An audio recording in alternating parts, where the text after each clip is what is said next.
Welcome back to MASKast, and actually, we're going to open this up as a MASKast chat, since in light of the new news that's reached our social media ears, we'll call it, our eyes rather. We're not going to take too much of your time with intros and so forth, but we do have one of our fellow agents that we interviewed, well, as he said, 2 years and a month ago today, Mike Quackbush. Welcome. Hey, thanks for having me back on, guys. It's a very exciting day to be talking about M.A.S.K. It is. And on the other line, my co-host, like always, Jason. Hello there. And I know this is a family-friendly show, but holy... Yeah, all the beeps. Yeah, that's my censor. I'm censoring myself as to why we're here tonight. So very exciting time, and glad Mike is back on with us. Yeah, well, thanks for having me on. And boy, there's a lot of news. I mean, the news that we're all aware of course, right? I guess we shouldn't bury the lead, but I've also got some other news as it relates to M.A.S.K that I'm eager to share with you guys on today's podcast. Very nice. Yes, we like lots and lots of news. That's right. In the M.A.S.K world. Voice there. We need to get him on some liners or something for ourselves.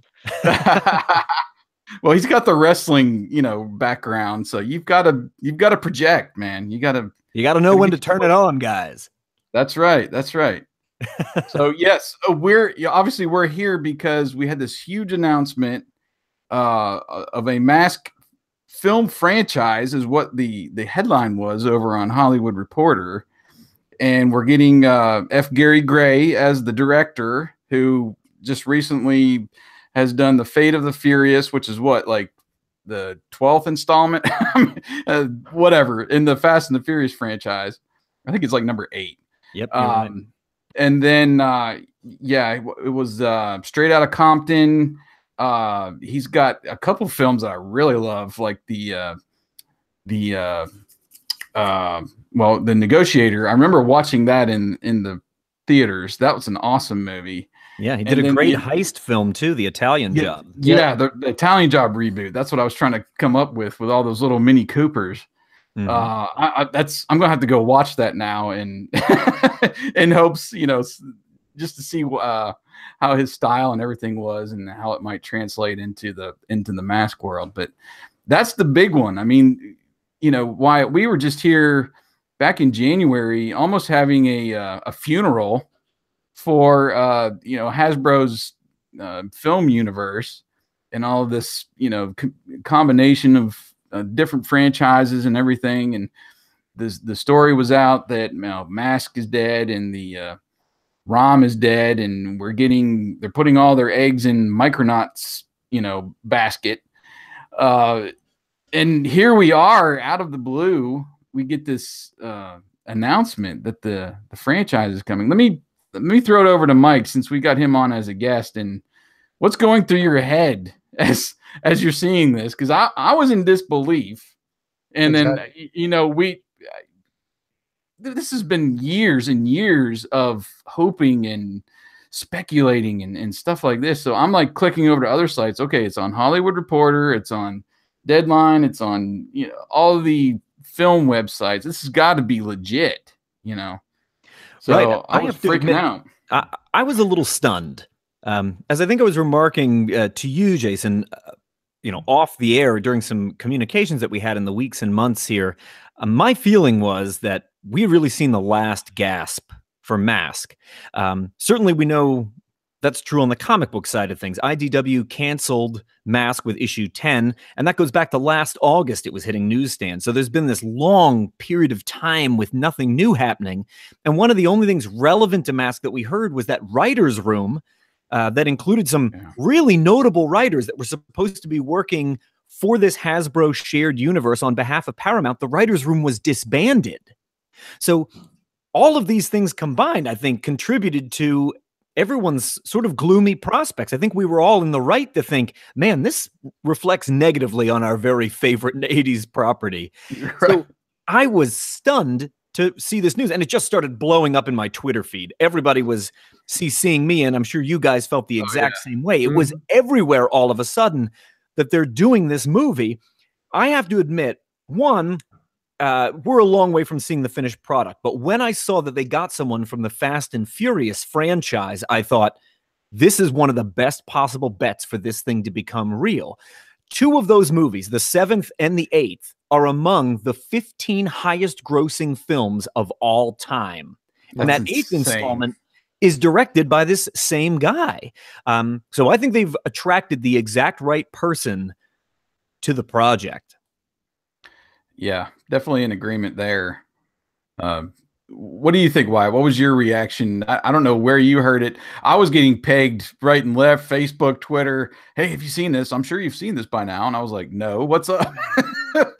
And I texted you, and that's how I first learned of it. Sadly, you know how locked in I am at my work. And now I've even gotten more secluded. Facebook, yeah, right. It travels at the speed of not going.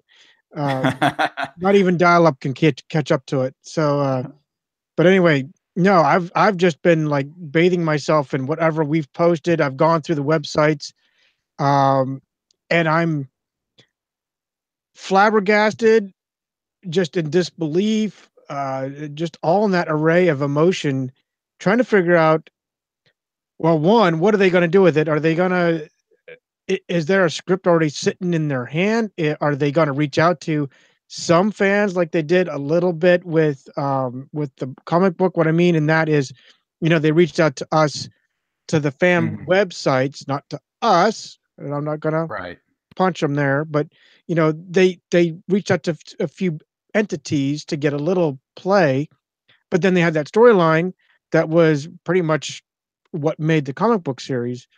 But I'm still wondering what they're going to do with it. Is there, like a lot of the comics, the comments rather were saying, is it going to be stuck in the 80s? Is it going to be a toy kind of kids rated? Is it going to be more adult?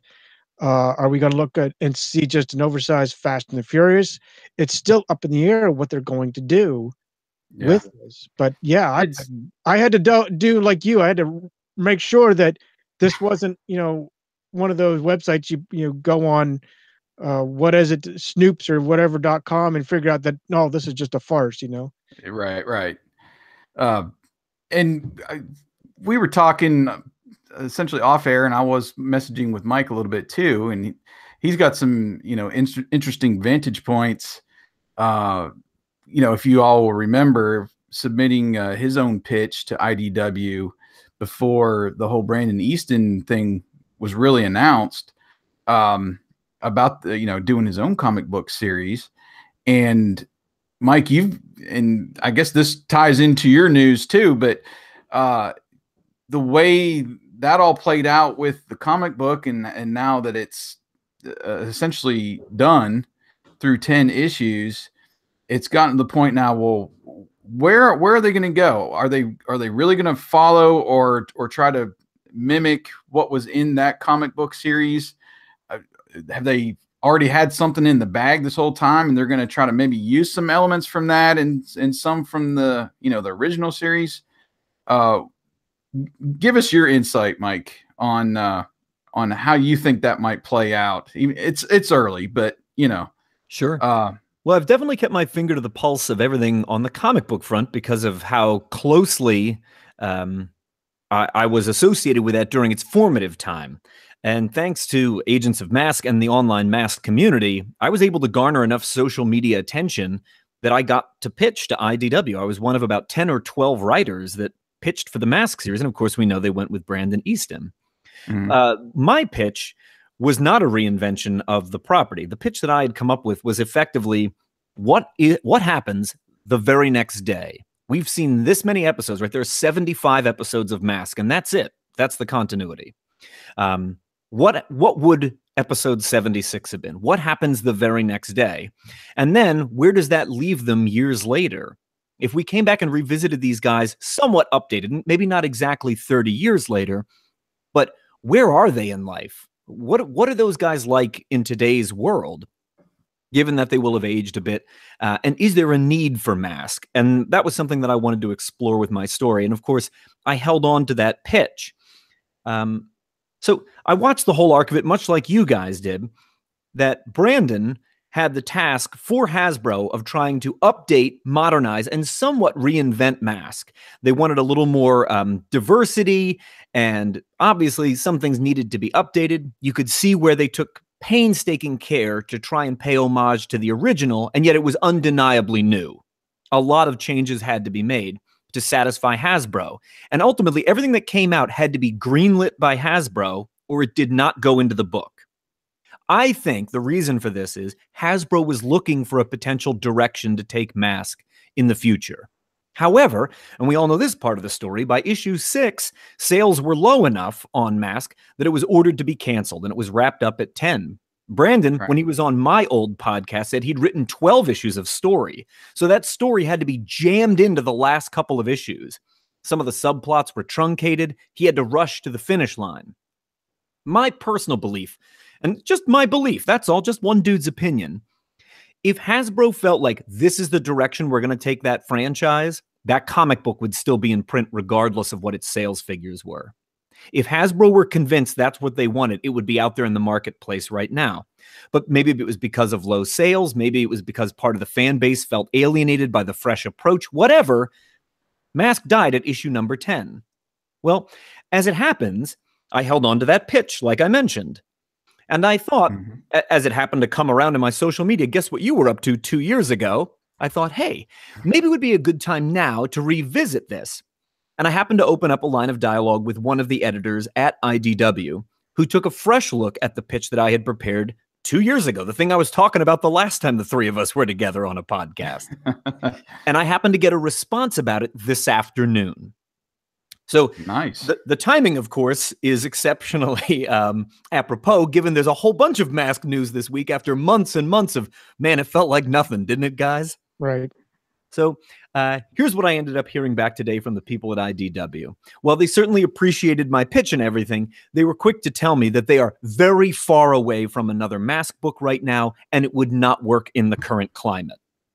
So what I took from this very brief response that I got from them is, whatever they had been doing with M.A.S.K, the 10 issues that we saw from Brandon Easton, this kind of reimagining of it, is far removed from whatever it is that's coming up next. And who knows what that might be. Are we going to get a real glimpse into what the Paramount version of M.A.S.K is going to look like? If we do, it's going to IDW because they continue to hold the M.A.S.K license, and they will for at least one more year. So if we're going to see anything leaking out before this movie hits screens potentially in 2020, or maybe as late as 2021, we'll probably see it first in the pages of an IDW comic. Interesting. Mm-hmm.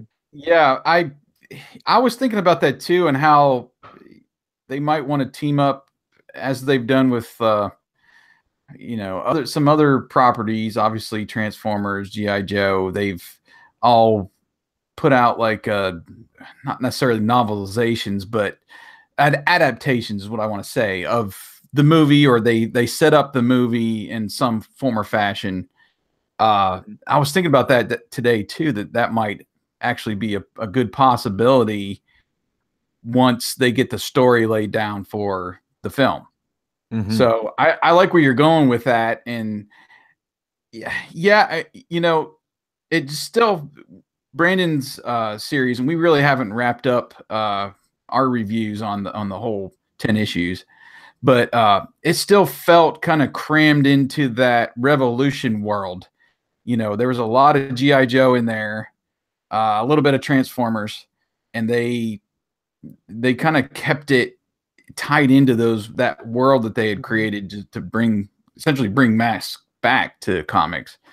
So I'm hoping that might be one of the parts that kind of gets left behind, and they can just start fresh. And M.A.S.K never had the origin story, at least not in the cartoon. It was in the comics, so that would be fun to explore. That have a setup, a couple books, or whatever, to set up the movie and really get a good origin story, and then boom, we're right into the movie. We get the action that we know we all want. We get the cars and everything. I think that would be ideal at this point. And obviously, since they've announced the movie, hopefully everything will go through, it gets done. That would be the least risk for IDW as well, you know, to put out a couple issues as a setup for the movie. Mm-hmm. But man, yeah, I mean, that's you've got a very interesting perspective as far as you're in the comic book world, and it's I don't know, I find it hard to kind of mesh the two sometimes too with the film world, because they do these crossovers and they do, you know, like I said, the adaptations and so forth. It's kind of hard to see, well, okay, so M.A.S.K just fell on its face, it seems like, in the comic book world. Why would they want to do the film franchise? Well, maybe those two entities were separated from the beginning, and they just haven't been, you know, revealed to us in that fashion, that okay, they were pushing for this certain type of movie, and let's throw this out to the comic book world and see what kind of sticks to the wall, so to speak. You know, does that make sense? I don't know. Yeah, well, I want to pitch this out to you guys. I'd like to hear what your thoughts are about this. But my feeling is, when they disbanded that writer's room that was supposed to put together this whole shared universe for Hasbro, right, the timing was really foreshadowed by what Warner Brothers is going through. They rushed through some world building, and their DC extended universe has been considered a disappointment at the box office. Nothing more so than Justice League. I think you're starting to see the studios now back away from the idea of the shared universe. And had the DCEU been more successful, or we saw what Universal tried to do by bringing all their classic movie monsters back together. If you remember, they wanted to launch a dark universe, and it fizzled almost immediately. Yeah. I think the failure of those movies at the box office are what precipitated the breakup of this writer's room. And I think we are more likely than ever to see a M.A.S.K movie that is not tied to G.I. Joe, Transformers, or other Hasbro properties. What do you guys think? That'd be great. That's one of the things I got, like Jason, one of the things I got disappointed in was with the comic books is they kept tying it back to Transformers. They kept tying it back to G.I. Joe and other entities. And that's what disappointed me throughout the whole thing. I'm looking for, and I know we've had Bill on here, and he's, you know, you're thinking as a kid, and that's probably what they're trying to do with this revolution, is to tie it like a kid. We intertwine as kids playing with, you know, the M.A.S.K, but you got the Transformer, but you got, you know, your Lego set or something. You're intertwining it. But in the movie world, in that universe, you almost want it exclusively whatever it is. So if it's M.A.S.K, if it's G.I. Joe, they're two different worlds. They don't coexist. They don't mesh. There's no way that they're gonna meet except on a bus station type of thing. That's it. So saying that, I'm hoping that they look at it from its own entity, take cues from Warner Brothers, and just, you know what, let's leave it be. And like Jason said, do the origin story. You know, get that foundation. That's how we took our script. We did an origin story so that we could establish it and do. We jokingly called it the Back to the Future trilogy for M.A.S.K. We wanted to do a trilogy, or at least a two-part movie, you know, and say pull chocks. Okay, M.A.S.K is on its own, or what have you. Yeah, and see, that's what I was thinking with the comic books. You can add a lot more story ahead of time and essentially start with the action. You know, they always we had Sharon Noble on here, remember, and she was giving us tips about writing novels and books. Right. And when you write, she's like, just throw the first 2 chapters out, and you start with, you know, whatever the meat of the story is, a little bit sooner in the book and get people's attention. So that's why I'm like, just cut out those first 2 chapters of whatever origin story you have, put it in a comic, and then let's just get into. I would love, instead of giving us, okay, this actor is going to be Matt Tracker and this, and giving us little details like that. I would love to see Thunderhawk first. I want to see what Thunderhawk's going to look like in the movie, and tease us with the vehicles first, and give us little hints of that. And if with the Heck, the vehicles are the masks, just having something. yeah. But as far as him being part of the Fast and Furious world, those movies are all about the stunts, the cars, the vehicles, everything, those crazy stunts that they do. Give us a little hint of what we're gonna see just by we've got a license with GM. Okay, so we know Thunderhawk's going to be a Camaro or something like that. Give us little tips like that to build the world, build the movie, and then add in the actors, because if you know how it goes, you're not going to ever please everybody. But if you start with what we've been waiting to see on the big screen, we haven't been waiting to see Aaron Eckhart as Matt Tracker, or whoever.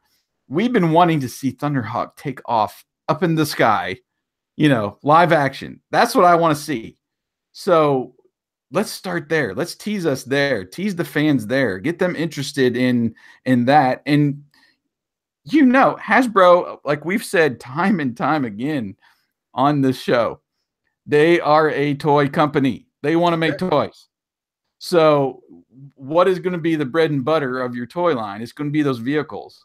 So tease us, give us some concept of the, of the vehicles they want in the movie, something like that. Go that direction first, and then bring in, the actors and producers and all that stuff that you want to do to let everybody know, okay, this is going to be our headliner here. This is going to be Matt.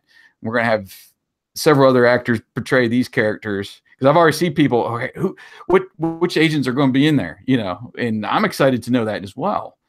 But gosh, I want to see those vehicles, man. That's what I'm going to be, I'm going to be purchasing that ticket to the IMAX show to see Thunderhawk in 3D taking off from wherever, Right. Anyway, that's my hope. I'm not pinning it on actors. And again, I agree with you, Mike. I think this guy is probably very, very good, if not the best person to start a Mask franchise in film, because he's got that Fate of the Furious under his belt. Like you said, it did gangbusters at the box office all around the world. So Mask, it's still an international franchise, and a lot of people don't understand that or realize that, how many fans are still out there across the world.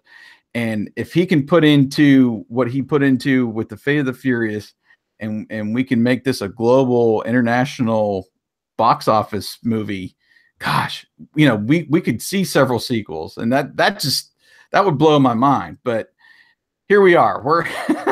We just got the announcement, so well, people are always surprised to hear about how well the Fast and the Furious franchise has done at the global box office, and it is one of the few movie franchises that does more business in Asia than it does in the United States. Right. So when we hear that, all these superhero movies or the Harry Potter franchise are at the top of those kinds of lists, we're not surprised. But we often are surprised to see how well the Fast and the Furious does. That's because that franchise on a global level does better than, as hard as it is to believe, like the X-Men.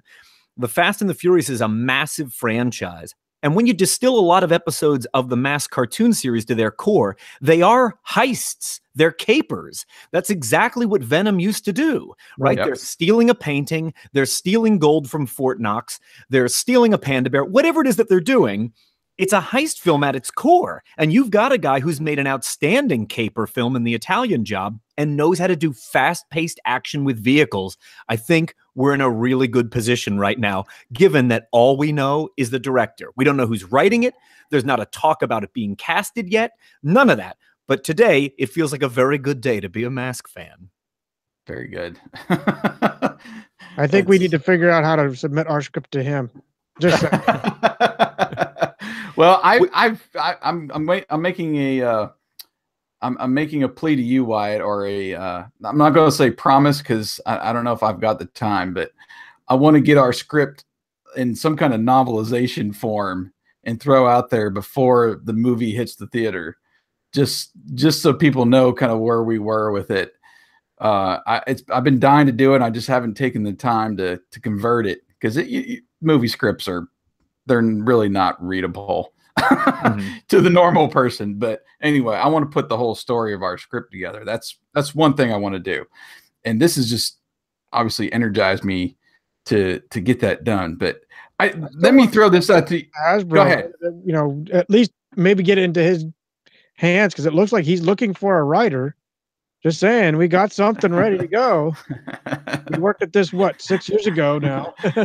Yeah, it was a labor of love, and I've kind of left it with that. And I don't know, Mike, do you have any inputs, side doors that we can use? Boy, not when it comes to film. I wish that I did. I think I'd be sliding in my own pitch. You know what I mean? Like, that's what I was just gonna say. Back when I was working on that, I think one of the most fun things for me was I got to work with two very different artists on redesigning what some of the vehicles might look like being updated. We specifically spent a lot of time on both Hurricane and Vampire, which were two of my favorites. So, that's very, very exciting. And, that speaks to one of the coolest things about this is the fact that if this movie does make it to the screen, and a lot can happen, right? Movie projects are canceled. Most famously, the Green Lantern sequel with Ryan Reynolds. They'd even announced the date it was coming, and there was a version of the poster ready to be shipped to theaters, and they canceled the movie. So we know we've got a long way to go before we see Mobile Armored Strike Command on the big screen. But if that happens, it's inevitable there will be toys on Target store shelves again with that M.A.S.K logo on it.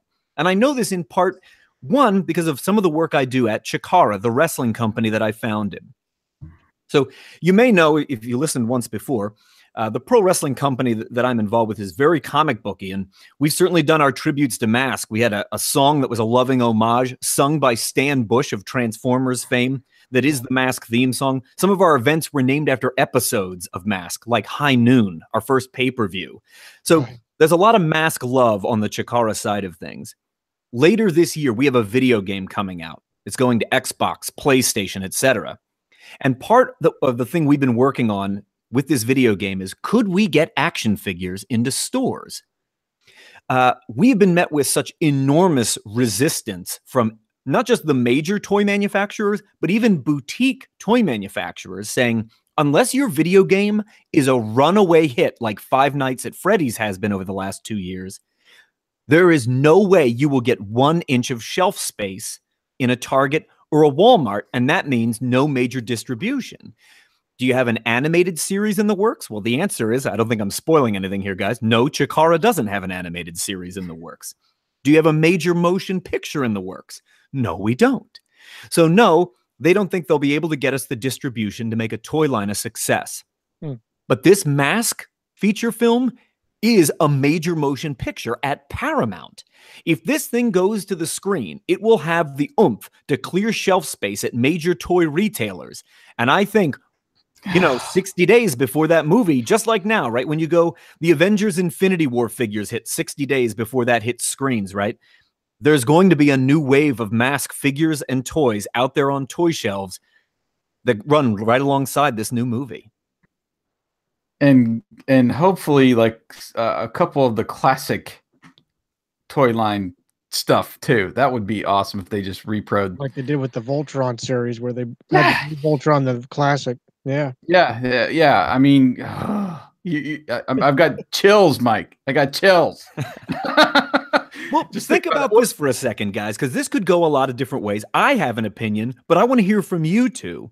What do you think the version of M.A.S.K that works on the big screen in 2020 looks like? Well, obviously, it'd have to be updated. So you'd have to have the updated Camaro, the updated Rhino.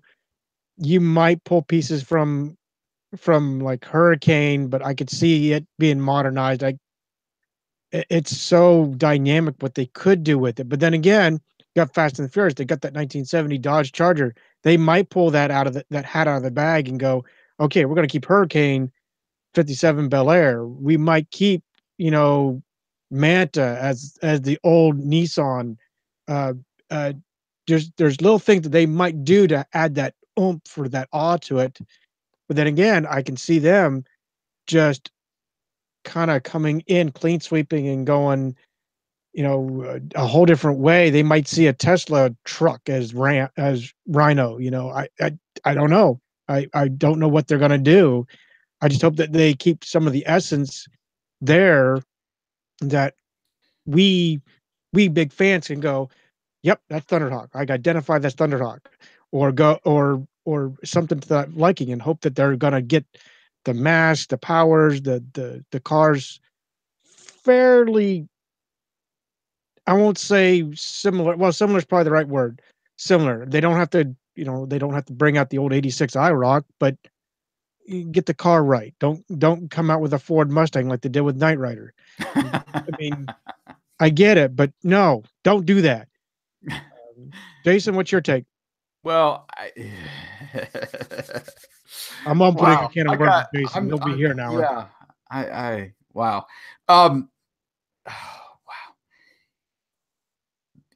Reading the comments, and I've loved scrolling through the comments and seeing what everybody's saying. Everybody is worried about the 3-letter word that is Bay, as in Michael Bay, and how, while Transformers, I think, is one of those properties like Fast and the Furious that does gangbusters in China. What is it? The second largest, or they might be the first largest box office now. The over there in China, but a lot of those were geared towards releasing over there, so everybody around the world could essentially enjoy the picture. And that's what I think a lot of fans are like, oh, you're pulling out the classic stuff. You're pulling out the G1 stuff slowly, and then yank, what is it today? But to Mike's point earlier about all the heist and what M.A.S.K is in essentially a secret group, a secret team, and how you could still use Hurricane as a 57 Chevy and still have the spare tire as a as a flying bomb in the back and a saw blade out the front. You could do all that with CGI. And in today's world, seeing that a 57 Chevy drive around, you're not going to expect something like that to pop out. And I still think you can use some of those classic vehicles. And again, it's going to depend on the licensing. Hopefully GM, they're talking with GM now, or they still have something that they've built with Transformers, since we got the Bumblebee Camaro for that's been since the very first Transformers.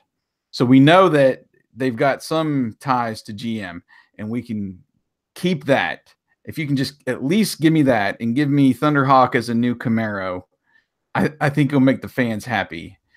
I don't want to see just the paint schemes the same. And gosh, there's just so much going through my brain right now. The masks, the masks. I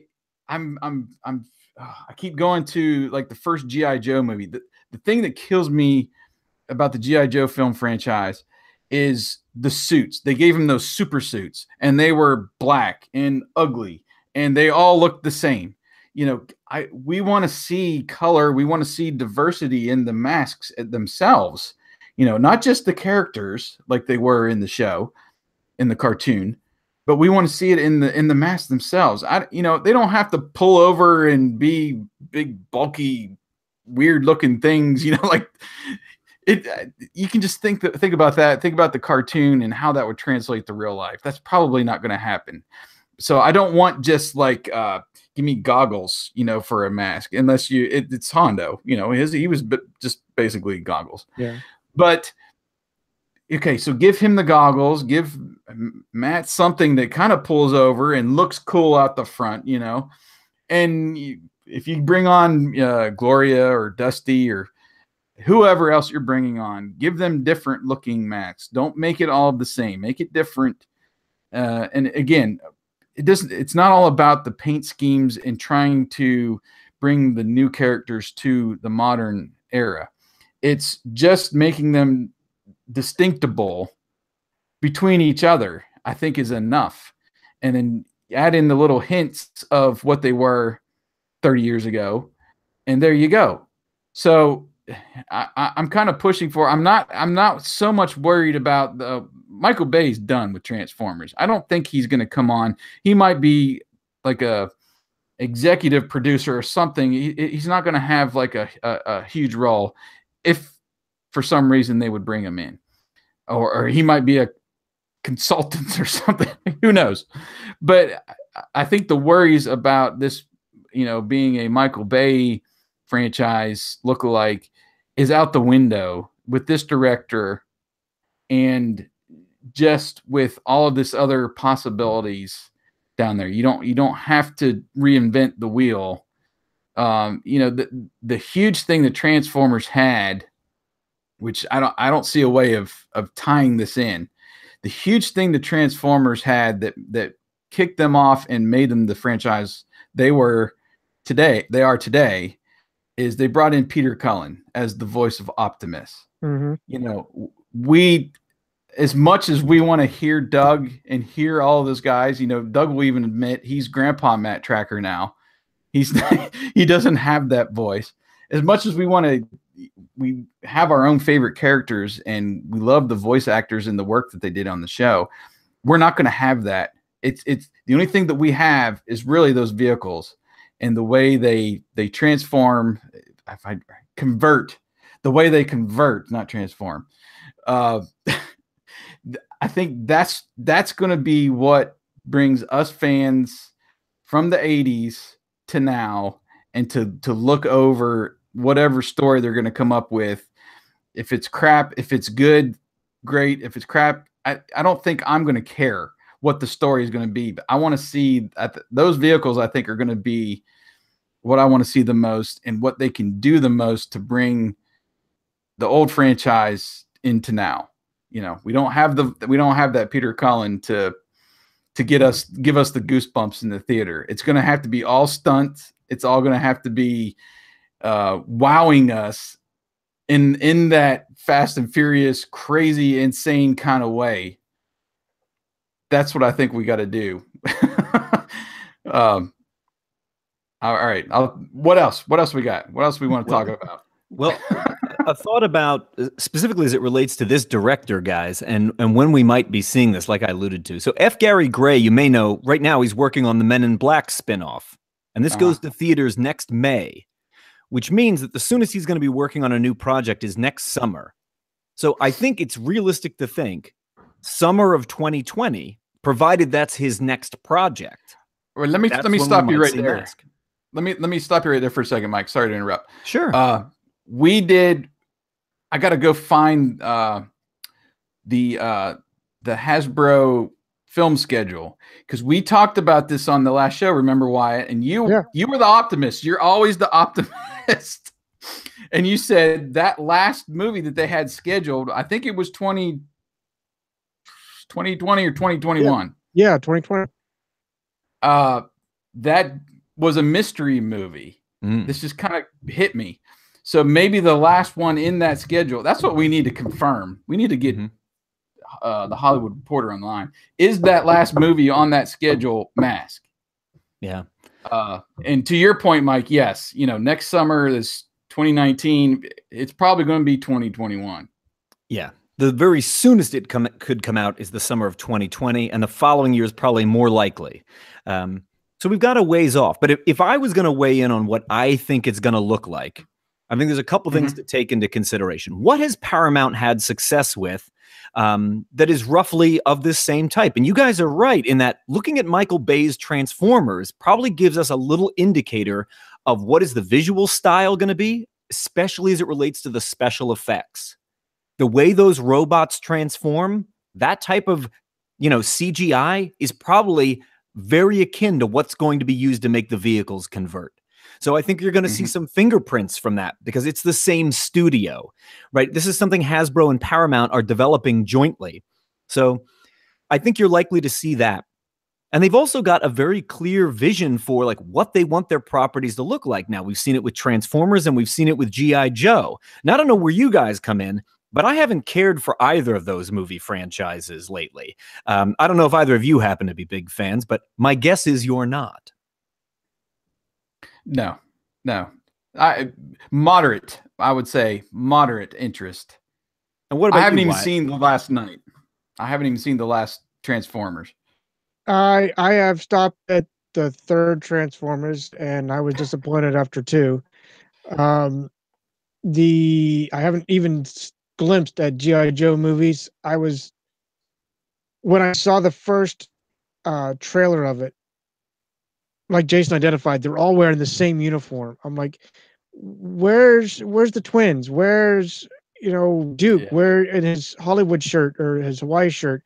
That I realize they're having to do it their own way, and I tried to give it a fairness, but when it looked like nothing more than a Secret Service or CIA dispatch, I'm like, this is not the GI Joe I remember. And then hearing it from Jason, hearing it from our fellow agents Bill and Eric, I'm sitting there going, I don't even want to waste my time at the $5 DVD bin. It Wow. sounds like just horrible crap. I usually give it a fair shot, but after hearing it, I'm not the big GI Joe fan. My mom got me toys back in the day, and I played with them, but GI Joe was not on the menu. Give me M.A.S.K or Transformers far more any day of the week than GI Joe. That's how I was.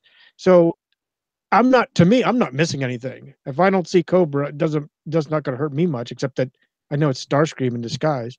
So. Yeah, they have a particular formula, don't they? You know, they're going to get somebody with some box office clout, whether it was Vin Diesel or Dwayne "The Rock" Johnson on the G.I. Joe side, right? There's going to be a powerful leading man, most likely. And they've never been shy about stocking these kind of movies up, including the Fast and the Furious, with like hot female actresses. And then they're going to kind of pull it through that modernization lens. If you look at the original classic Optimus Prime, the original Megatron, the original Bumblebee, and then you look at the version that we have right now on the big screen, you can kind of see what connects them. They're very different, right? Like Optimus from G1 is not the Optimus that we see in Michael Bay's movies, and yet they are kind of distant cousins. And I think you're going to get a version of M.A.S.K that is roughly that. It will feel like a distant cousin to the thing we know from the 80s, and it's just going to be splashed with a little bit of extra Fast and Furious. And that's what I think we're going to end up with come summer of 2021. Probably. Yeah, that's good. And just for reference, yes, the untitled movie that was in their schedule was for October of 2021. Okay. It was G.I. Joe, March 2020, Micronauts, October 2020, Dungeons and Dragons, July 2021. And then they're untitled in October of 2021. So I think that makes perfect sense. Like I was joking with Jason, and I mean this respectfully, there's no one in Hasbro's licensing department that knows who Bruce Sato is. Right? Like probably. They're a giant corporation, and there's a bunch of people probably working in that licensing office that weren't even alive when M.A.S.K was on the air. You know, very true. Like maybe they know who Matt Tracker is. Maybe they don't even know that. I don't doubt a bunch of studio executives sat down and said, oh, you have a movie called M.A.S.K? Let's put that out at Halloween. And it's October 2021. And I bet you there was not a whole lot more thought behind it than that. Right. I don't doubt you whatsoever. And Jason beat me to the punch trying to find the schedule earlier.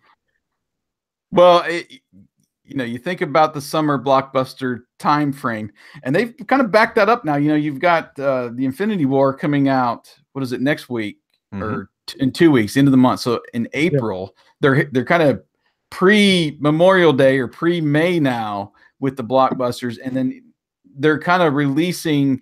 You know, like Deadpool was, I think, a February release. You're correct. Yes. Okay, so see how they're kind of taking their chances early on away from all the blockbusters in the summer. So I like this. If this is truly when they're targeting for M.A.S.K to be released in October, I like it because there will be nothing else out there but a horror movie, which will essentially won't be butting heads against it at all. You know, you won't have any other, hopefully other superhero or any kind of thing similar in October. So, I don't know. I think this is it. I think that's going to be the thing I'm going to try to confirm for the, you know, the near future. But I like that plan and not trying to put it on the pedestal for a summer blockbuster. You know, give it the budget that it needs to get there too, because that's another thing I'm worried about, Mike and Wyatt, is they kind of overcook it, and then it doesn't, you know, kind of gets back to where the money, where the budget is, and that's about it. But you still see, like, think of like Pacific Rim, you know, by all means, I'm pretty sure that was a bomb or a level with the box office goes. And here, you know, you throw Finn in there, whose, you know, stock is huge right now, John Boyega, and here we go, Pacific Rim 2. And there's a lot, I think there's a lot of underground kind of movement behind that as well, as far as the fan base goes. But I like this position, and I like that they are going to release it hopefully in one of those off periods, and they won't overcook the budget. Keep the effects as practical as you can, but then throw in, it's basically like you said, it's like Transformers. You can tell when you watch the movies, okay, it's just there's a lot of lead up with the vehicles, and then you get one of them like popping out and transforming. You know, it's not unless it's like the finale or you know, a huge scene in the movie, you're not getting a lot. You're getting a lot of more of the natural effects with the cars and camera movements, and you're getting one or two little things. Well, and you think about which I think it was Dark of the Moon Transformers. That was, I think, number 3. They had the NASCAR vehicles that had those guns that popped out. You remember that? What's the hardest thing I ever saw? I'm actually going to go back. I think I have that on DVD, actually. I'm going to go back and watch that part of Transformers, or maybe just jump over to YouTube and check it out. But that's doable. And they built those cars with the guns out, essentially, and we're driving around in them. So it wasn't CGI. And that's kind of what M.A.S.K is. Now, there's a couple of vehicles you're going to... you know, there's just no way around it. They're going to have to be CGI. Right. But you can still get away with some of those little weapons and stuff popping out of the vehicle.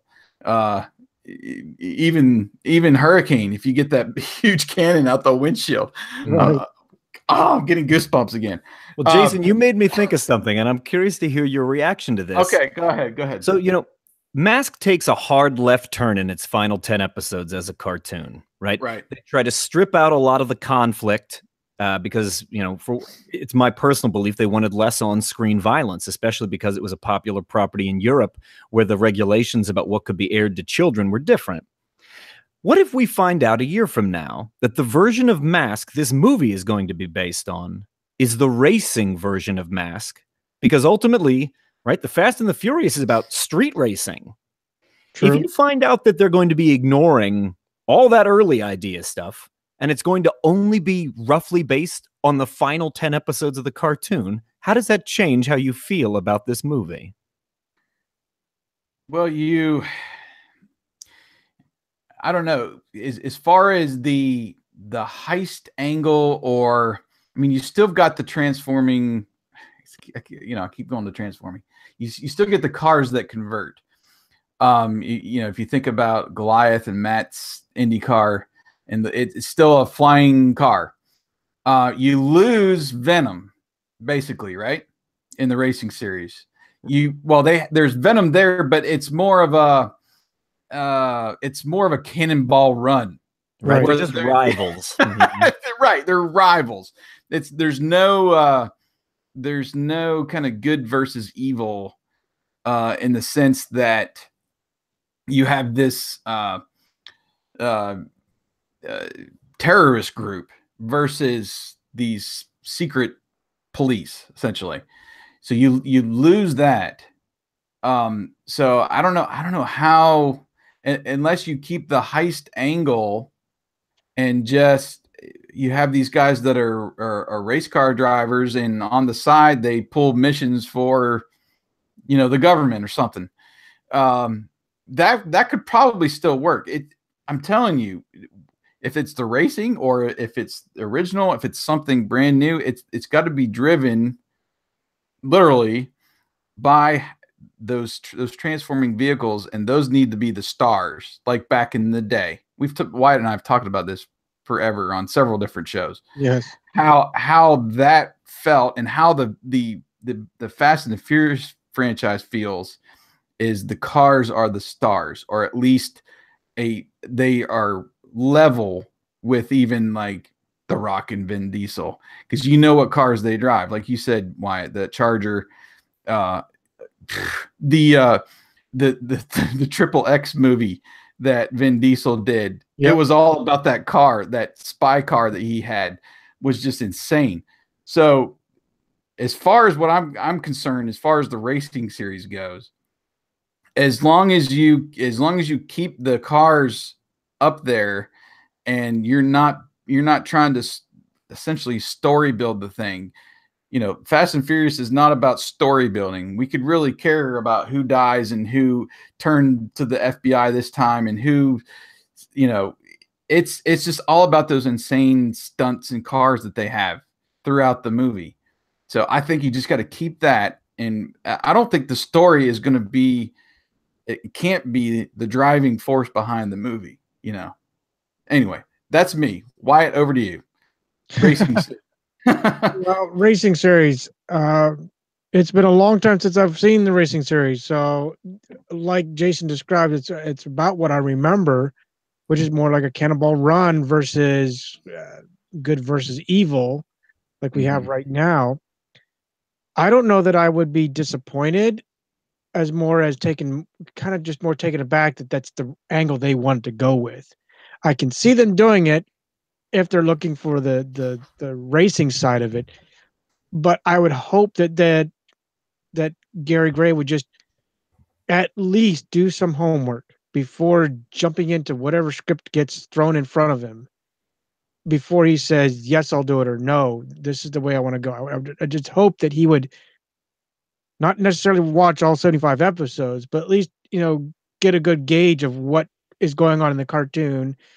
Maybe go back to the older comic books to kind of see what's going on in this M.A.S.K realm before he just signs on and say, yeah, I'll take $3 billion to direct this movie, and I don't care what the script looks like. I just hope he does the home. I don't see this as a cash grab. And yes, we need to petition for like 4 or 5 consulting spots on the set. Yes. And say, no, this is not going to work. I'm sorry. But well, I don't know. I thought about that when I heard it hit the news too. And after it was starting to sink in, I was like, okay, well, I wonder if how much research he's done, and if he's a director though. So they're looking for his style, his direction with the script. So I don't think it necessarily bears on him the research. So we got to find the producer. We got to find who's going to produce this thing. We got to figure out who they're going to write it, if they've already got people working on that or whatever, and just blitz them with, this is what M.A.S.K is, and give us a little bit of it in your movie, please. Right. Right. Well, hopefully we do end up seeing this movie by F. Gary Gray. I can't help but think about what happened with Edgar Wright on Ant-Man. Because of the interference from Marvel as a studio, he walked off the project and he was replaced. That was a guy who would have brought a really unique vision to the piece. And I think F. Gary Gray is the exact right guy to direct this movie. But if there's interference from Hasbro or Paramount and he gets fed up, Who knows by the time this thing makes it to the screen? Will he even be the director? We don't know. At this point, we don't know if they have a writer attached. Have they been developing a script that we don't know about? That's certainly possible. All these things are unknown right now. But my hope is we do get to see a version of this by F. Gary Gray. And to me, I don't know how you feel about it, but there's a couple things that make M.A.S.K. And one that's always been very important to me is the ritual of M.A.S.K. And here's what I mean by that. This ritual exists in virtually every episode of the original 65. There is a problem. Agents are selected. They go through a process. The computer does what it does, right? It's got some algorithm, and it says this guy's got this skill set, and this girl's got this skill set, and a signal is sent, and they assemble. They come together. They charge up their things. They roar out of Boulder Hill in those vehicles. And you see what that team is going to look like for this particular mission. And there was a ritual to that. And you could count on that in virtually every episode, that ritual was going to be part of the fun of M.A.S.K. You came to expect it. In its own way, it is the same type of ritual that you get when you hear the sound that Transformers make as they change shape, right? Yeah. It is unmistakably Transformers, that sound. And that process of these are the agents selected for this mission are part of the M.A.S.K. ritual. So do I think we're going to see that exactly? No, but I want some part of that ritual that made M.A.S.K. M.A.S.K. to survive.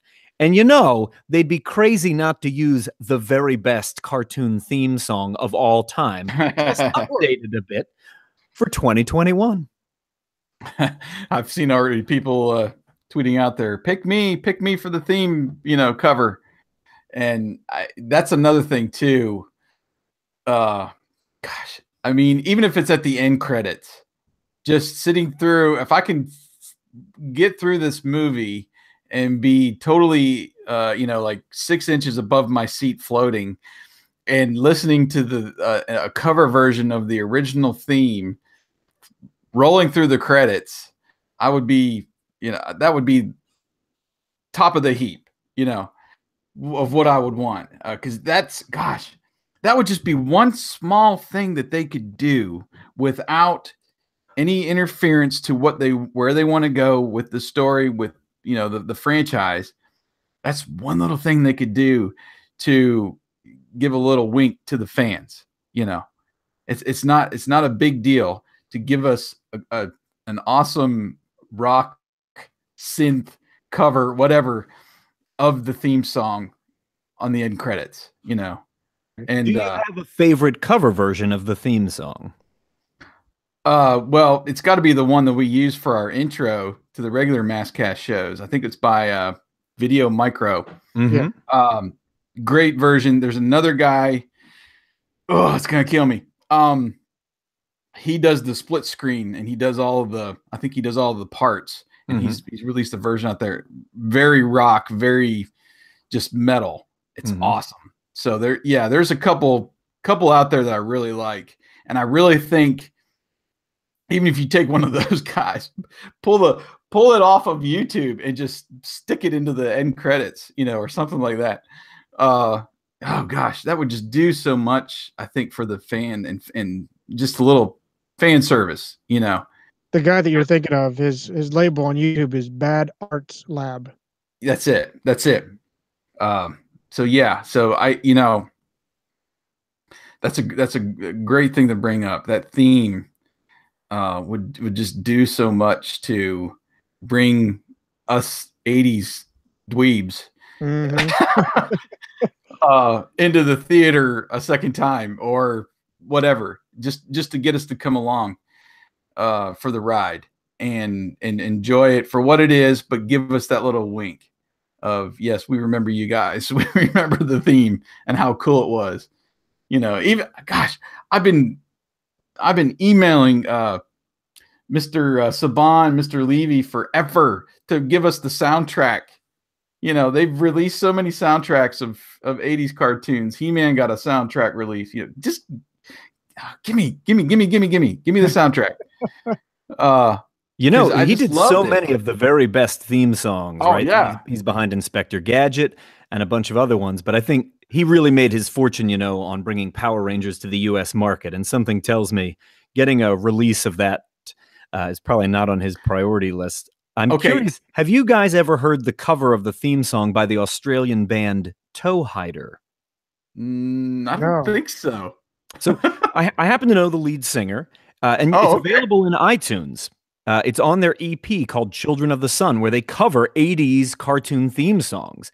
But it is amazing. If you've never heard it, do yourself a favor. They released it back in 2009. Check out the M.A.S.K theme by Australian band Toehider. Toehider. Okay. That's as soon as we hang up, I'm going to go find that. But something came to mind too that I think I want to throw out to you, Mike. Going through the story, I think I pulled it down now. But they talked about where was that line? Let me find it real quick. Okay, so they Gray will move quickly to set a writer to hatch a contemporary subculture movie with a youth empowerment angle. And somebody commented, I think over on Facebook, trying to scroll and find it, but essentially it was, okay, I hope they don't do Power Rangers to this movie. I hope it doesn't get Power Rangered, I think is what he said. Where do you think that little tidbit is going with that, Mike, as far as the youth movement? Because that to me sounds like Brandon Easton's version in the comic. And I don't know if I would go that far for Fast and Furious. I mean, definitely on the first couple movies, they're young, and maybe that's what they're meaning by it. But what do you think about that? Well, I think it's very likely this film is going to be an origin film. It's going to have a young cast because the Fast and the Furious as a franchise has they've Friday the 13th this, right? There's been so many sequels to the Fast and the Furious, and yet they know that sort of formula is really appealing to the global market. They're going to put together a really handsome and beautiful cast of actors and actresses and fast car action with stunt work and that sort of thing, and it's going to sell on a global basis. And if they want that to have the longevity of a Fast and Furious franchise, they're going to cast young people. You're going to see people the age of Rey and Finn and Kylo Ren in the Star Wars franchise, because these are going to be the stars that will carry it for the next 10 years. I think you're going to see a cast that's much, much younger, filling in, the masks and the uniforms and piloting these vehicles. Yeah. Wyatt, you want to chime in on that as far as youth empowerment? Well, I haven't thought too much of it. I was wondering if they were going to get like in their early 20s, though. If that's said, then a lot of people's dreams come true. They don't have Scott or T-Bob annoying them. I think that's not going to happen anyway, but I don't think it will. But still, if they want to do that edge, maybe there are, like Mike said, they're in the early stages where we learn that maybe if there's a sequel, this is where in the sequel or during the trip of the first origin story, how Matt somehow finds out he has a son, and here comes Scott for sequel 2. I'm spitballing. I have no idea where they're going with this. I'm hoping it's not. I did not think about the Power Ranger angle. I hope it isn't a bunch of teenagers. I mean, yeah, it's just ridiculous if they think that young. But I'm hoping they would keep it in their 20s, at least adults, trying to be the Secret Service or the CIA, that special ops team that M.A.S.K is really known to be. Yeah, and I'm kind of torn about this because obviously the Matt as the billionaire, the entrepreneur, I just don't think it's going to happen. And if you think about Mayhem too, I don't know. I don't always see them as contemporaries of each other. I always see Mayhem as a little bit older, and he's more of the mastermind behind Venom and pushing them forward, and he gets all the young bucks to do his dirty work. Right. you know, Vanessa and Sly. So I don't know if that works either. And again, I'm just kind of throwing this out here, but the way we wrote our script too is Matt and Mayhem are more contemporaries, and they're about the same age. They have the same kind of skill set, you know, and then there's a split. So, you know, I don't know if they're going to plan on in an origin story trying to build both Mask and Venom, or if, you know, Venom are the bad guys in the first movie and they go tackle somebody else in the next movie. Right. You know, it's going to be interesting on how they do that. If they're going to truly be good versus evil from the start, or if they kind of combine their stories together at the beginning, which means, you know, all of the Venom characters, if they do keep them like a combined origin, would have to be about the same age. And right, if you're going to have a film franchise, which is what the headline reads, you got to have somebody that's in their 20s and being able to take it to that next sequel and that next sequel and that next sequel. So that's just the reality of starting a movie franchise. Right. And it's also the reality of movies in 2018. Right. They are not making standalone movies anymore. Even as an example, as ridiculous as this sounds to the three of us, do you remember when they made a Battleship movie about 5 years ago based on the Hasbro board game Battleship? Yeah. Right? Yeah. They expected that to launch a trilogy of Battleship films, that there were going to be 3 major motion pictures based on that board game. They want a franchise. They want something to support a sequel and another sequel and another sequel. They want something to replace the Fast and the Furious on their schedule. Now that thing has kind of, you know, gone the distance. And I think that is exactly why M.A.S.K is getting picked up. I really believe it is 100% independent of whatever was going on at IDW Publishing. I think it will not resemble Brandon Easton's incarnation whatsoever. It's going to be yet another reimagining, just like we've kind of been discussing. You're going to see a lot of the fingerprints of the Transformers and G.I. Joe recent movies when it comes to special effects. You're going to see a much younger cast that are expected to carry it for the next 10 years. And it's going to have that. Just hearing you say from that press release, urban and youth empowerment, I think about specifically the Fast and the Furious Tokyo Drift. I think that's what it's going to be. And if it started as 2 rival street racing teams that escalates by the second movie to a good versus evil story, you can already kind of write how that trilogy is going to go. Right. Yeah, that's easy. Yeah. Like I said, back in January, M.A.S.K is an easy film to write if you let what it is do its work, and kind of you can fill in the gaps as you go almost. And sometimes it kind of felt like that, even in the going back to the cartoon. But you got to drop in, you know, the vehicles transforming here and here to get the people that just bought them on the shelves. I just bought that. Yeah, that's mine. You know, so obviously that stuff has got to be dropped in. But I don't know. I like that idea of just go with what people know. And I don't, Mike, do you know, or Wyatt, even you're a little more out of the loop on on like current movies and stuff, and it's not your fault. I'm not trying to pull you down, but do they have Fast and Furious movies planned moving forward? As far as I know, there are none that are currently in production. Okay. And, so, you know, like a lot of these right now, you know, Harry Potter's another one where they let it die for a bit and then J.K. Rowling just couldn't leave it well enough alone. There's such demand, not only for that as a book franchise, but what that represents across all of media. They pressured her into bringing it back. I wouldn't be surprised if for whatever reason M.A.S.K flops. On the flip side of that, they crank out another Fast and the Furious. But I don't doubt this is meant to take its place. Well, and that's kind of my point is, okay, so they don't have anything on the books for Fast and the Furious, and you're getting the Fast and Furious director, the one of the that did the last sequel, to do a movie with car stunts, basically.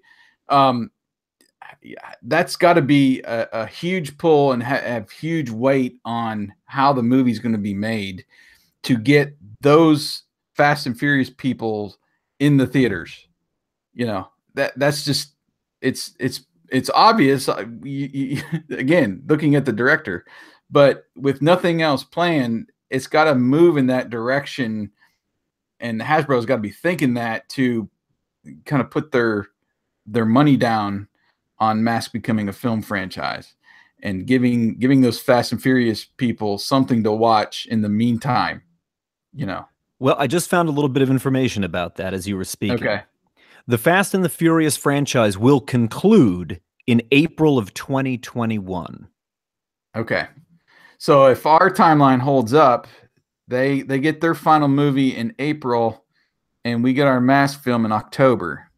6 months later, there it comes. That can't be a coincidence. No. Yeah. If this goes as well as it could possibly go, like let's say that M.A.S.K, like we were all taken by surprise by Guardians of the Galaxy. Here's a C-list Marvel property that suddenly becomes the biggest movie of the year. If M.A.S.K defies all the odds and becomes a runaway sensation, what's the thing you most want to see happen next? That's a good one. A new animated series? Back in January when Wyatt and I were talking about this, that's what I would put my money on. We would get next in the M.A.S.K universe would be an animated series, just because Hasbro's bought this studio in Ireland. You got to keep them busy. You got this franchise over here. It doesn't cost a lot to get 10 episodes up on Netflix compared to doing a film. Yes, I mean, gosh, I don't know. I don't know if you can necessarily go that angle if you're really successful. You know what I mean? So if M.A.S.K does gangbusters and everybody in the Fast and Furious realm sees it, loves it, and can't wait for the next one, they're going to be going right back for more films. I think. I really don't see them. Why waste your time on an animated series? So if it's in that realm of, well, okay, it did pretty well. We made our money back. The international was good enough that we're not losing our pants on this, and we made some money on the toy sales. Okay, well let's try animation. That's where I kind of see it going. Depending on how it does at the box office. Wyatt, what's your take? I'd love to see it on the small screen. I'd like to see it another animated series, but I guess I'm hesitant in that most recently I got spoiled by this. You get the voice actors or the crew, you get the same people on the movie, and you get what seems to be a whole other bag of people doing the animation, and you get the disconnect when, for instance, I'm going to use their names just because they're the current ones that we know. Like if you get Doug and Sharon doing the voices on the movie, right? I'm sure it's going to be live action, but just for the sake of argument, we get the animated series. It's not Doug and Sharon. It's new guy, new girl, new Brendan McCain. It's new people voicing, dubbing the original series, and I would be so more disappointed that they'd pull that stunt off. Granted, it is a live action, so that will be a whole other story. But I'd be afraid that if they go the animated route and then they disconnect it and get a whole other voice crew in there, I would be so ripped off, feel ripped off that they did that. But You got Peter Cullen, that's the anchor for Optimus Prime. No matter in these almost 40 years of voicing Optimus Prime and Ironhide, he's still doing that same voice. Now they've had spin-offs and they use another deeper voice for those spin-off Optimus-like guys. Right. But when it comes to Optimus Prime, it's going to be Peter Cullen, and he's going to own that. And you don't get that disconnect, and that's what I'm afraid will happen if they go that route. Now, if they do live action and then cartoon, yeah, I'm all for that. I'm anxious to see what they do with it. Well, I'm not necessarily on your page with that, because if they do want to go animation after doing a successful film, it's going to be all about selling more toys and getting the kids involved. So I guess I will say this, Mike. If the film does gangbusters, I think IDW is going to give you a call for your comic book. Probably will, because the Pandora's box is open at that point, you know, and the license is finally worth something again to Hasbro, because everybody's going to want to get in on it. So that's going to open the door for a classic comic, something like you were talking about, picking up where we left off with the animated series, and we might get something kind of like what Brandon Easton did, but more film world into it. So I can see that just opening up everything, and you know, we'll get some more classic toys on the shelves.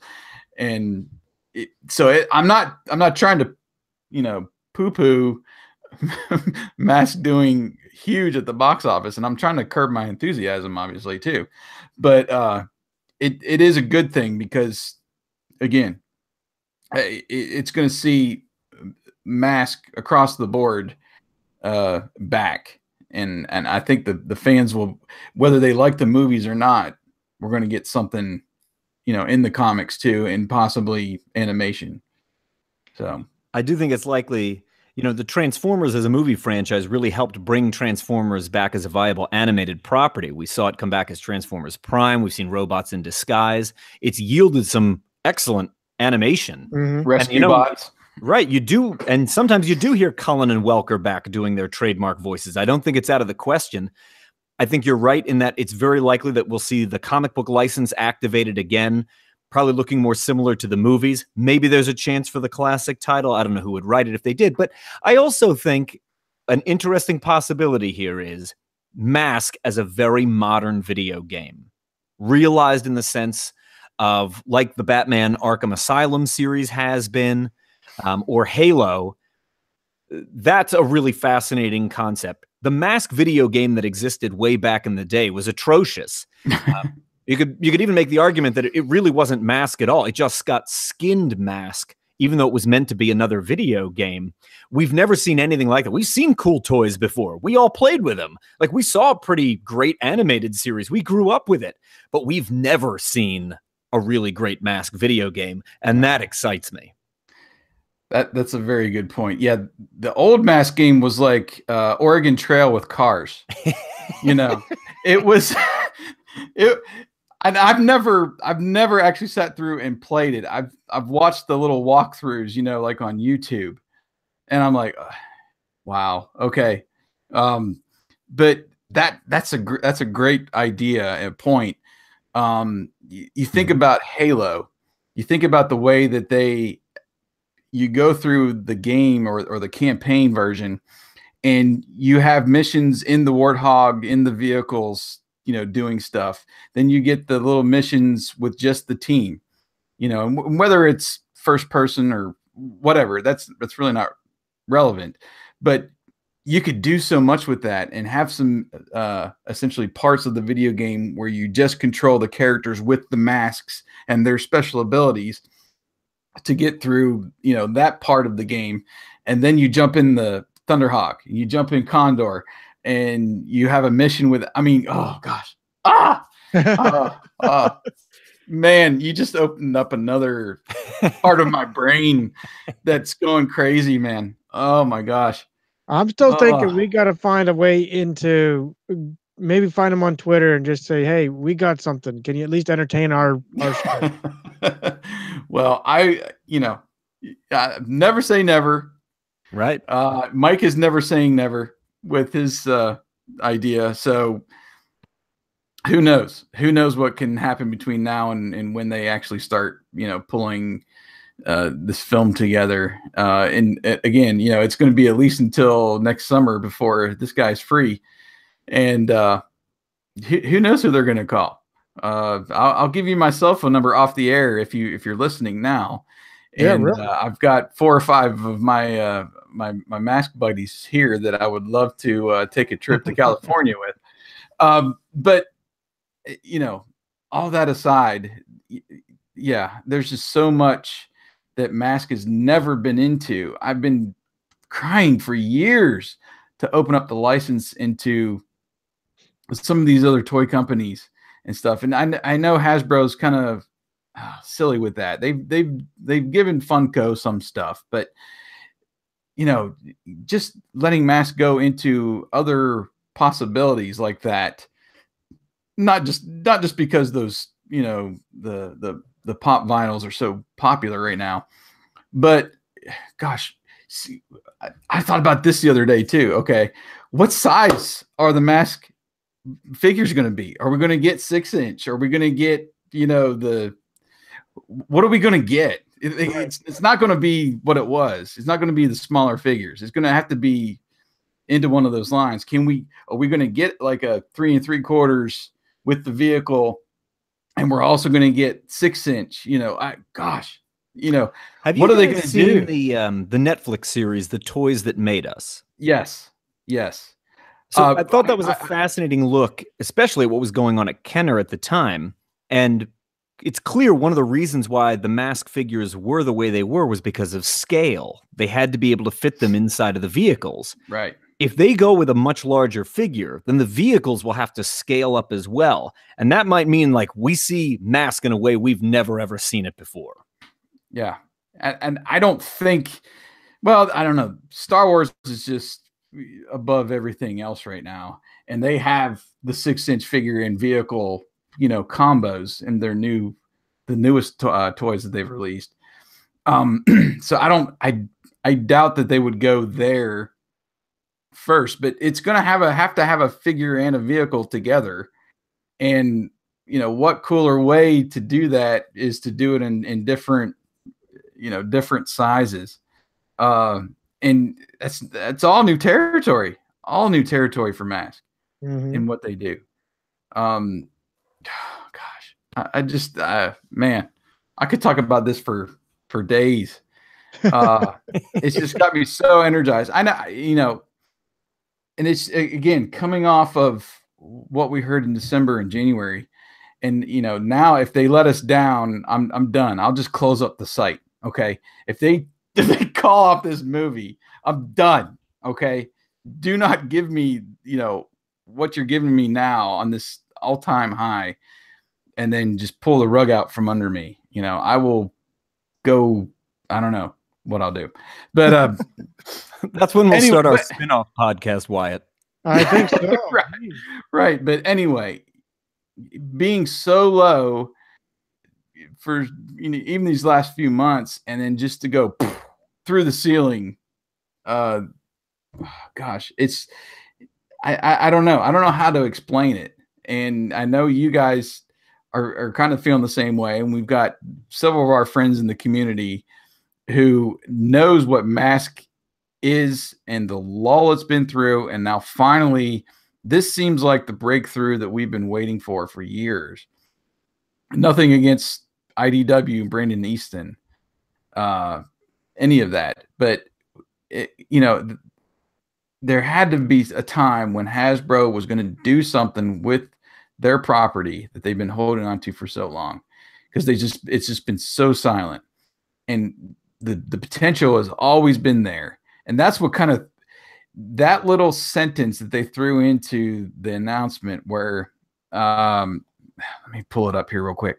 Gray also, this is quoting now, sparked to M.A.S.K because it is a vintage property that could be revamped and have something to say to a contemporary audience. So it's telling me that he did his homework at least enough to see what was there and how it could translate and be revamped. So that's what energizes me the most. The way the story came out is Gray is the one that saw the potential, and whether somebody at Hasbro directed him into that, or if it was on his own, that would have been super. But I would love to know what initiated what. Right. Did it all come from Hasbro and say, okay, if we're gonna do this, we get Gray to come on board, and we got to pitch him, we got to show him what's going on. I don't know the guy, and he's not on social media, I don't think, because I've been trying to find him. He's not on Twitter. So I want to know how old is he? He is 48. Okay, so he would have been 15 or 16 years old when M.A.S.K first came on the air, which is a little older than the cartoon skewed, right? That is not the demographic. No, he is a little bit older, but he's old enough to have been around during that time, which helps my my position that he sees the potential there, as we have for years and years and years and years. Well, I think timing has a lot to do with this, guys. And by that, I mean, look at, what the rough age of the three of us are. This is going to be marketed not only to capture the 80s nostalgia that we all have for the property, but if they're saying they're going to market it toward younger people, it's because they're going to want us to take our kids. It's the same sort of phenomenon Marvel's seeing at the box office. We grew up with those characters, but kids also want to go and see the movies. Right. But there is a window of time for that nostalgia. If they waited another 5-10 years, the window will close, right? Yeah. Because we won't be taking our kids. Our kids will be in college. Our kids will have moved out. They have to strike now. And I think this started realistically 2.5 years ago when they agreed finally to license M.A.S.K out, and they did to IDW, and they said, impress us, reinvent this. Let's see what it is. It did not prove viable as a comic book entity for whatever reason. But they haven't given up on it, which is great, because I really felt like these last few months have been like the darkest time. We saw M.A.S.K come back. We saw it fail as a commercial venture in comic books. And it really seemed like, to me especially, this is not going to get a second chance. They did reboot it and it didn't work, and it's going to be abandoned. But I think they found the exact right director, and their marketing scheme is sound. They need something to replace the Fast and the Furious as it leaves the docket in 2021, and they wanted to appeal to guys our age and the kids that we're raising too. Right. Well, I think we should end the show on that point. We're running long. I know we're running longer than I thought we were going to go, but that's right on point, Mike. Right on. That we've got the kids. My kids, I'm sure they thought I was the hugest mega dork yesterday when I went running up to them. M.A.S.K is going to get a live action movie. And they're like, "Oh, okay, Dad. Okay." Yeah, really. They know what it is, obviously, because I'm the nut that I am. But yeah, my oldest, he's got 4 or 5 more years before he's out into college. Wyatt, I think you're off the average because you got really young ones. Yeah, started late in the game. Right. But Mike, that's perfect because, here we are. We've got most of us got teenagers or close to getting into the teenager range, still old enough to where they could go and enjoy a movie like this. Because, it's going to be PG-13. Mm-hmm. And they, we're going to be dragging them because we know it, and they're going to go because they know Fast and Furious, basically. So the connection is there, but that's a great point. They gotta do it while our kids are still in the house. and gosh, who knows? Maybe they do pull a miracle out and get it released sooner. But I think where it's laying now, where we believe it's going to hit, is going to be perfect. And they got, like you said, they got the perfect director. And if they do their homework and everything falls into place like it should, then I think they're at least going to make their money back. Let's put it that way. Gosh, I'm just so on top of the world right now. Well, we've only got 3 years to wait. That's right. Yeah. 3. I've been speculating on this show for 6 now, Wyatt, right? We started in February 2012. Yeah. So yeah, I can speculate 3 more, baby. We still got 24 episodes to review. Episodes left to go. So yeah, we'll get to the end right as the movie comes out. That was our plan from the beginning. Yeah, that should be our goal. Well, Mike, I appreciate your time, man. And again, I know we could talk about hours and hours worth of M.A.S.K universe and speculation all we want, but we know you got the heart and the passion as much as we do, and we really appreciate your time coming on with us. And I'll say a quick apology to our fans. I told them we might be going through some comments, and we kind of did a little bit, but with Mike being on and agreeing to come on tonight, we just I wanted to give him the floor. So we appreciate your time, man. Well, Jason, Wyatt, thanks so much, guys. It's always a pleasure getting to talk with real M.A.S.K fans about the thing that we all love. Let's do it again sometime soon, huh? Absolutely. Yeah. The next announcement we'll be hitting you up. When we see that first Thunderhawk image, or when we hear I don't know who's the hot actor now to bring in. Well, I don't know. See, I was trying to think about that today too. They might try to keep if they're going really young like they have been, we might be away from the Chris Pines and the Aaron Eckharts and whoever else you want to throw out there as Matt Tracker. I don't know. Anyway, listen to the show. we got time. We got time to talk. That's true.